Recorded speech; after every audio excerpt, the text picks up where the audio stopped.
Let's bring in our weather presenter, Cara Legg, for more on this. So, Cara, how severe is this drought, and is there any relief in sight for this region? Well, it's a dire situation, and we could see more countries in the region declare a drought disaster. Now, there's good and bad news when it comes to weather. There will be some improvement, and that's down to a few key driving forces. Now, the main factors that are causing this drought in southern Africa are lack of rainfall and, of course, very high temperatures. Now, that's driven by what scientists call man-made climate change, but also the El Nino weather phenomenon. Now, that's a naturally occurring warming of the sea surface temperatures, and that has an effect on the weather around the world. That was declared in July, and we had the worst of those conditions from November to April. So very high temperatures and, of course, very dry conditions. So lack of rainfall. Now, the last time we had that, 2015 to 2016, we had the worst drought in southern Africa in 35 years. So this isn't new to the region. But this time we saw the driest February in 40 years for Zambia, Zimbabwe and Botswana. A severe rainfall deficit as well in Angola, Malawi and Mozambique.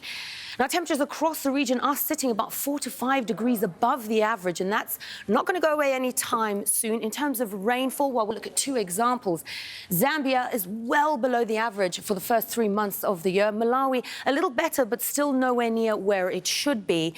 Now, we are going to see some rain come into Lilongwe over Tuesday through to the weekend, but that's not really going to help the areas that need it. The good news is that we are expecting El Nino to weaken. Instead, we could see the emergence of La Nina from June to August. There's a 55% chance of that, and that means more rain, but it isn't a given, and we are entering the driest period for this part of the world. All right, Cara, thank you very much for that.